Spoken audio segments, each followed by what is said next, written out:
Assalamualaikum dan selamat sejahtera. Bagaimana dengan kesihatan murid-murid semua? Cikgu harap semuanya sihat. Jika kita inginkan kesihatan yang baik, jaga kebersihan dan amalkan gaya hidup sihat. Sudahkah murid-murid bersedia untuk pelajaran hari ini? Sudah? Bagus. Jangan lupa sediakan pen dan buku nota. Cikgu cadangkan murid-murid semua sediakan buku nota untuk mencatat isi pelajaran dalam sesi pembelajaran hari ini. Hari ini, cikgu nak berkongsi tips bagaimana nak menjawab soalan mengawal pemboleh ubah.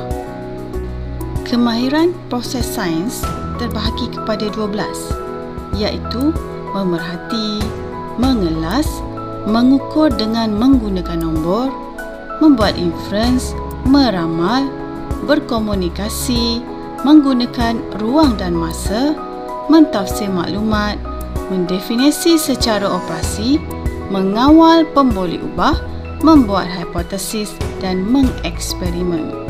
Jadi, mengawal pemboleh ubah ini adalah terdiri daripada salah satu daripada 12 kemahiran proses sains yang anda perlu kuasai. Sebelum cikgu teruskan perbincangan mengenai soalan mengawal pemboleh ubah, cikgu ini ingin berkongsi dahulu tips-tips untuk murid-murid skor A dalam mata pelajaran sains. Untuk mendapat A dalam mata pelajaran sains, murid-murid mestilah menguasai fakta, iaitu soalan-soalan jenis pengelasan, definisi, prinsip sains dan contoh yang sesuai berdasarkan buku teks yang dikeluarkan oleh Kementerian Pelajaran Malaysia. Murid perlu mempunyai daya ingatan yang tinggi untuk mengingat fakta atau memahami setiap kandungan pelajaran sukatan tahun 1 hingga tahun 6 untuk silibus KSSR. Murid juga perlu faham arahan dan kata kunci soalan pada setiap soalan yang diberikan. Tuliskan topik yang berkaitan pada mana-mana ruang kosong pada soalan. Selalunya, jawapan adalah berdasarkan topik yang diketengahkan dalam stimulus iaitu rangsangan maupun STEM iaitu kata kunci soalan. Semasa menjawab soalan kertas 1, gariskan kata kunci soalan dengan menggunakan pembaris. Singkirkan jawapan yang salah sebelum mengesahkan jawapan yang tepat.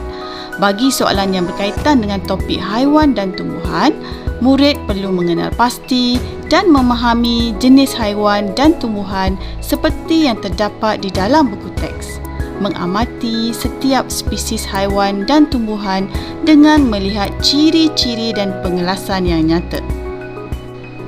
Murid perlu menguasai 12 kemahiran proses sains iaitu KPS yang menyumbang 60% soalan kertas 2, manakala 40% soalan kertas 2 menekankan aspek fakta.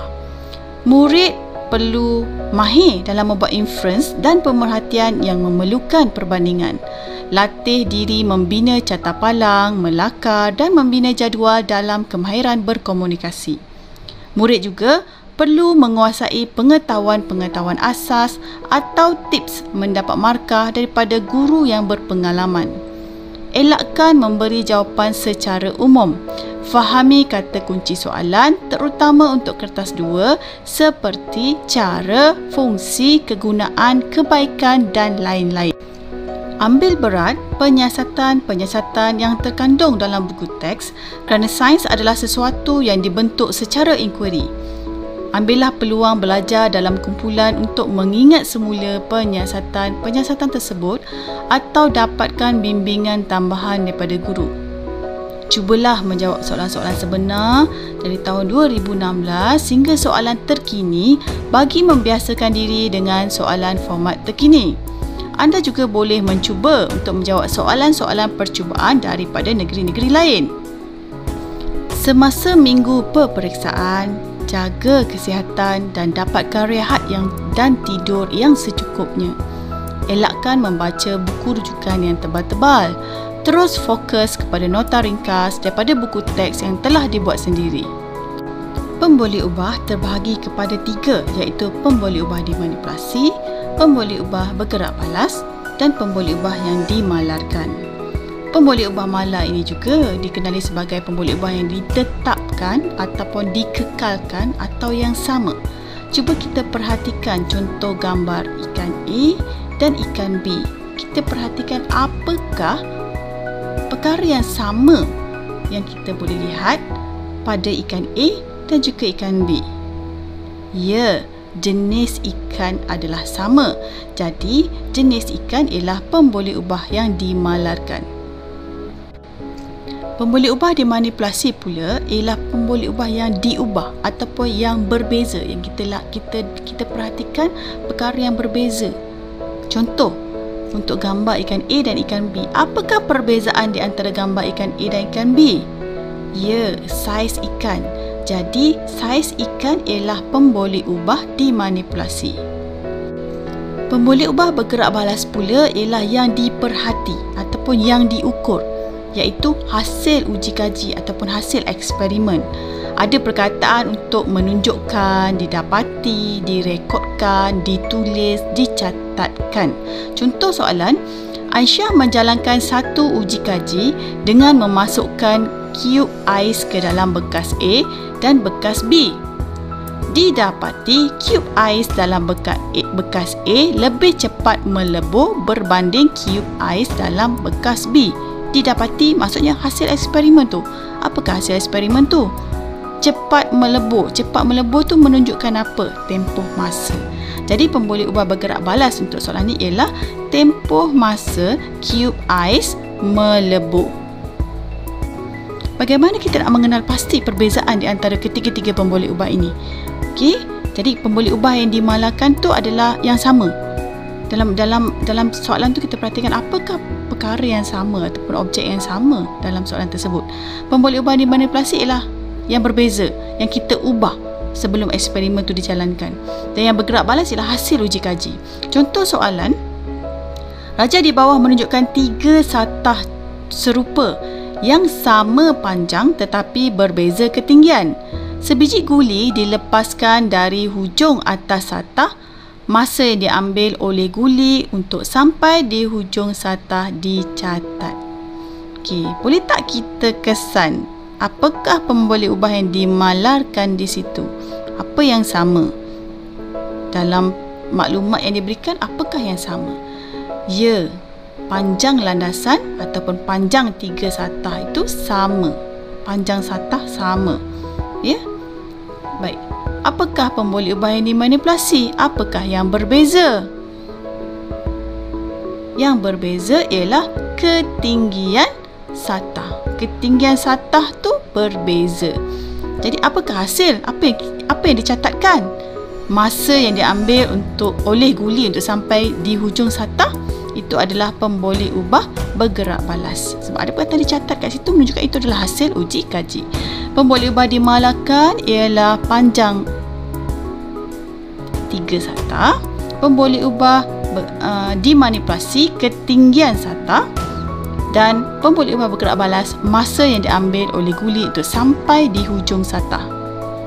Untuk contoh seterusnya, jadual di bawah menunjukkan hasil penyiasatan terhadap masa yang diambil oleh aiskrim melebur dengan sepenuhnya. Okey, kita perhatikan diberi jadual. Yang sebelah kiri tu adalah aiskrim dan yang sebelah kanan tu adalah masa yang diambil untuk aiskrim melebur dengan sepenuhnya minit. Baiklah, jika kita dapat soalan bentuk jadual seperti ini, sebenarnya sangat mudah kita nak cari pemboleh ubah. Anda perhatikan jadual yang sebelah kiri, bahagian kolom yang sebelah kiri tu aiskrim. Kita perhatikan pada aiskrim tu apakah beza dia. Satu aiskrim tu kita nampak besar, satu aiskrim tu nampak kecil. Jadi apakah parameter yang kita nak ukur pada aiskrim tersebut? Ya, saiz aiskrim. Jadi saiz aiskrim tu akan menjadi pemboleh ubah dimanipulasi. Manakala masa yang diambil untuk aiskrim melebur dengan sepenuhnya itu adalah pemboleh ubah bergerak balas. Anda rasa apakah pula pemboleh ubah yang dimalarkan? Apakah yang sama? Jenis aiskrim. Okey, itu adalah pemboleh ubah yang dimalarkan. Baiklah, daripada soalan maklumat yang diberikan di atas tadi, padankan maklumat berikut dengan pemboleh ubah yang betul dalam penyiasatan itu. Okey, diberi maklumat saiz aiskrim, suhu persekitaran. So, saya dah terangkan tadi, saiz aiskrim ni merupakan pemboleh ubah dimanipulasi. Suhu persekitaran pula, adakah dia pemboleh ubah bergerak balas? Bukan kan? Okey, jadi suhu persekitaran ialah pemboleh ubah yang dimalakan. Jadi apa kita nak buat pada jawapan pemboleh ubah bergerak balas tu? Jangan buat apa-apa, biarkan kosong. Seandainya kalau anda suaikan, contohnya anda suaikan dekat suhu persekitaran tu, anda suaikan pemboleh ubah dimalakan dan anda suaikan pula pemboleh ubah bergerak balas. Maksudnya dia ada dua jawapan untuk suhu persekitaran. Jadi dia akan jadi pemboleh ubah yang dimalakan tu sepatutnya betul, dia akan menjadi salah. Okey, dia akan konsep apa? Wrong cancel right, WCR. Wrong cancel right. Yang salah tu akan menyebabkan jawapan yang betul menjadi salah. Jadi sila pilih jawapan betul-betul. Ya, semak balik betul-betul jawapan yang telah anda buat. Soalan seterusnya, satu penyiasatan telah dijalankan oleh Zaid tentang 3 tanah P, Q dan R. Tanah-tanah ini mempunyai keupayaan air mengalir melalui tanah yang berbeza. Isi padu air yang dapat melalui tanah dalam masa 5 minit ditunjukkan pada rajah 1. Jadi dapat tak anda kesan apakah pemboleh ubah dimanipulasi, pemboleh ubah bergerak balas dan juga pemboleh ubah yang dimalakan? Okey. Pertama, kita cari pemboleh ubah dimanipulasi dulu. Okey, perhatikan apakah yang berbeza. Dekat ayat ni ada dinyatakan mempunyai keupayaan air mengalir melalui tanah yang berbeza. Okey. Jadi, apa yang berbeza? Jenis tanah yang berbeza. Hasil dia apa? Apa yang dia nak apa yang nak ditunjukkan dalam selepas eksperimen ni? Dia nak perhatikan apa? Isi padu air yang dapat melalui tanah dalam masa 5 minit. Jadi itu adalah pemboleh ubah bergerak balas. Jadi setelah kita dapat jawapan tadi, kita isilah pada ruang jawapan. Pemboleh ubah dimanipulasi ialah jenis tanah. Pemboleh ubah bergerak balas, isi padu air yang dapat melalui tanah dalam masa 5 minit. Pemboleh ubah yang dimalakan pula apa? Pemboleh ubah yang dimalakan ialah isi padu awal air. Awalnya air sama. Dan juga saiz corong. Saiz corong tu juga perlu sama. Soalan seterusnya, satu penyiasatan telah dijalankan untuk mengkaji pembentukan bayang-bayang pada skrin. Objek P diletakkan pada kedudukan S, T dan seterusnya U seperti dalam rajah 2. Okay, dalam soalan ni diberikan gambar rajah, kemudian diberikan pula carta palang. Carta palang di bawah menunjukkan keputusan penyiasatan tersebut. Jika anda dapat soalan carta palang ni sebenarnya sangat mudah, sebab yang berada pada lajur X ni, paksi X tu, iaitu kedudukan objek daripada lampu suluh, itu adalah jawapan untuk pemboleh ubah dimanipulasi. Yang berada pada paksi Y, iaitu saiz bayang-bayang, itu adalah pemboleh ubah bergerak balas. Ingat ya, pada paksi X itu adalah pemboleh ubah dimanipulasi, pada paksi Y itu adalah pemboleh ubah bergerak balas. Jadi berdasarkan penyiasatan yang telah diberikan di atas, pemboleh ubah dimanipulasi ialah kedudukan objek daripada lampu suluh, manakala pemboleh ubah bergerak balas ialah saiz bayang-bayang, dan pemboleh ubah yang dimalakan ialah jenis objek dan juga saiz objek. Soalan seterusnya, Azri dan rakan-rakannya telah menjalankan satu penyiasatan tentang satu fenomena yang berlaku pada satu hari yang sama. Hari yang sama. Rajah 3 di bawah menunjukkan dua situasi berbeza yang direkodkan di lokasi K pada hari tersebut. Jadi, apakah pemboleh ubah yang dimanipulasi? Pemboleh ubah dimanipulasi ialah tempoh waktu. Pemboleh ubah bergerak balas ialah bilangan suhu dan pemboleh ubah dimalakan ialah tempat penyiasatan.